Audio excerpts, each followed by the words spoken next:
Everybody. Hi. Right. Welcome to this episode of The Drunken Library. And this month we are dividing up one monster of a book and talking about it in multiple videos, and we'll explain why a little later. Yeah. The book is House of Leaves by Mark Z Danielewski, and it is huge, for one thing. Ginormous. It's a beast. And it is ridiculous. A story within a story within a story within whatever. It's a novel that's about an academic study that was put together by one character and then found by another character and finished.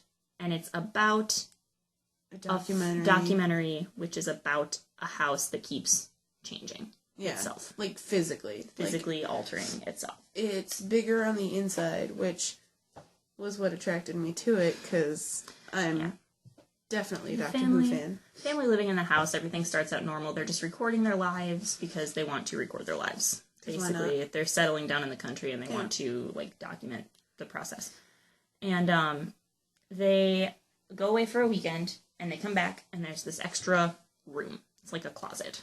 Yeah, with two extra doors adjoining to other rooms. Yeah. And the dad of the family, Will, who just gets referred to by his last name, Davidson, he becomes, obsessed with where this came from and how it's possible that the house's measurements are bigger on the inside than the outside, and he calls in his brother, who's a contractor who builds houses. Mm-hmm. And or whatever. Yeah, some kind of something. And he measures it, and they're like, it's got to be the tools we're using. They call in another couple experts who are like, you guys are clearly crazy. Yeah, they start measuring up the walls. Yeah, they're just measuring everything all over the place. Forever. And then, on a different day, a hallway just appears in the living room. Because why not? Yeah, fuck it. And, that hallway branches off into tons of different rooms and paths down deeper and deeper into the house, but you can't see it from the outside. If you go outside, it just looks like external wall. Mm-hmm. But the inside is almost like a dungeon, internal, inverted mansion. It's like the whole thing has a mind of its own. It's crazy pants. And it keeps changing. But in an effort to explain that, the author wrote the book so that the book keeps changing. And so there's sections of the book that you get the story and then you get a footnote, and then that footnote has a footnote, and at the same time that you're hearing the story of the house, you're hearing the story of the character that is putting together this study and how he's slowly going insane. Yeah. It's almost like being associated with the house at all, even if you've never seen it, even if it doesn't exist and you're just hearing the story about it. It starts changing your life, and you feel like you're being followed, you feel like you're being attacked. And you start, isolating yourself, Truman stops leaving his house. Yeah. Hallucinating. Yeah, all kinds of crazy shit. And granted, he has a weird history to start with, mental illness runs in his family. His mom was institutionalized. Which we learn because there's a whole thing where a footnote. A footnote is to see the letters from his mother, go to page whatever. And so then you flip to the back, and then it's a 60-page section of just letters from his mother to him. And I found out that there's a separate book with just the letters, and there's more letters in it, which I'm not trying to get involved with all that. For the purpose of this story, you get what you need. But the book it's nuts. There's too many footnotes that lead to other footnotes, and then there are certain pages that only have one word on them, and then there are some pages that are so crowded with text and you don't know what order you're supposed to read it in. It's very when you flip through it, it's kind of overwhelming, and you're like, how does this even work?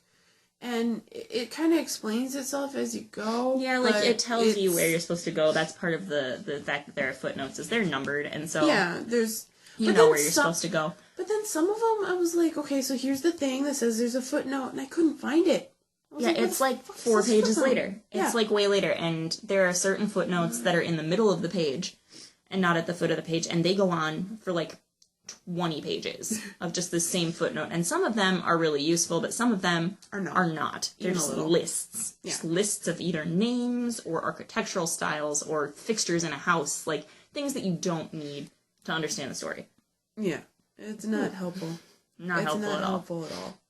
And honestly, reading it felt a lot like homework to me. The first 100 and some odd pages are fine. Mm-hmm. And then you get further on, and then it starts just folding in on itself, and at one point I had 3 bookmarks in this book, because I was flipping back and forth between things, and I was, like, just frantically, like, one of the letters from the dude's mom in the back. Oh, yeah, this is some bullshit, alright? This is some bullshit. So, one of the, like, she's institutionalized, she's insane. She's convinced the head of the institution is trying to, like... keep her from contacting her son. Which he's not. Yeah, and, like, all this stuff. She's paranoid. And so... She sends him this letter saying that the next letter is going to be... like a code. It's going to be in code, and that it's the first letter of every word. So I'm like, great. So I start reading it, and the actual letter makes no sense, so I stopped reading it. Yeah, no, it's just nonsense. It's gibberish. But you have to write down, like, the first letter of every word and piece those into words. And it goes on for, like, 3 pages. It's really long, and then in the middle of that letter, there's a secret second message where you have to put these random capitalized letters that are scattered throughout the whole thing to form another thing. It's so out of hand. I actually cheated and looked it up because I was at work and I didn't have time for that. I was at my other job and I was just like frantically like copying it down. I was like, this is bullshit. No. I'm getting all pissed. It was a little ridiculous and it was out of hand. And that took a really long time. And then there was another part that directs you to the back where there's this like series of poems that make no goddamn sense in or out of the story. They're just there. And I think that a part of writing this, Danielewski just wanted to add things. Like, okay, here's an example of when it gets you need a fucking mirror to read it because it's backwards. Yeah, I can read backwards, but I was like, no. I was like, it's another list. I was like, no, I'm not reading it. I can read backwards, but again, I was at work and I was just like, I don't have fucking time for this. Yeah.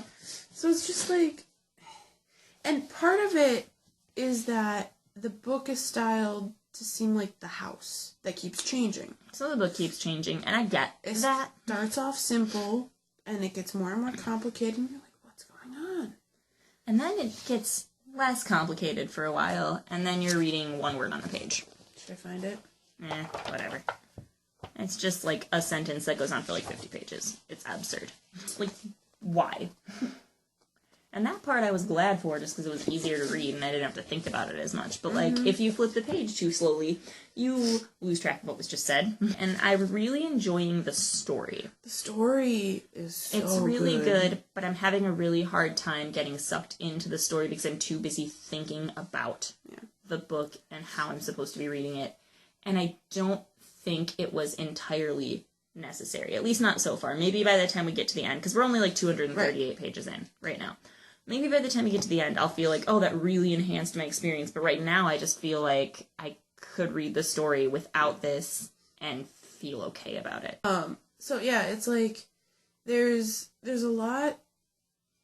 Like, the story is really good, and then the extra story is really good, and even the stuff about the dude in the middle that you don't hear a ton about. No, you just kind of get little snippets back and forth. It's interesting, the whole, like, multi-layered story within a story within a story It's really good, and I think that could have been told even through footnotes and stuff. I think that would have been fine.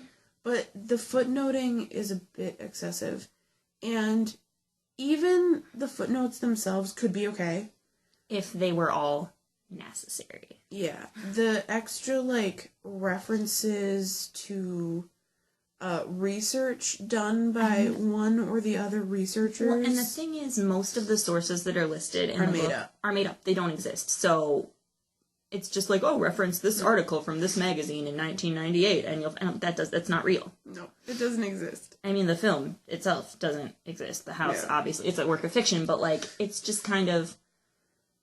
You don't need it. Yeah. But I'm enjoying the story, and I'm interested to see what happens next.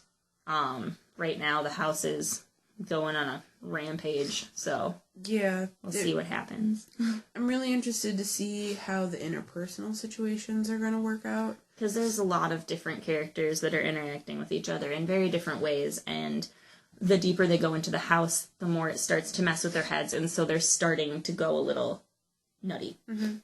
And there's part of, like, the research is claiming that, like, the house is changing based on what the people are expecting it to do.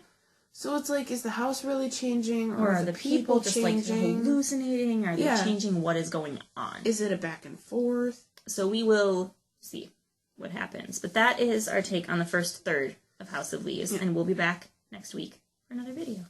Find us on the social media.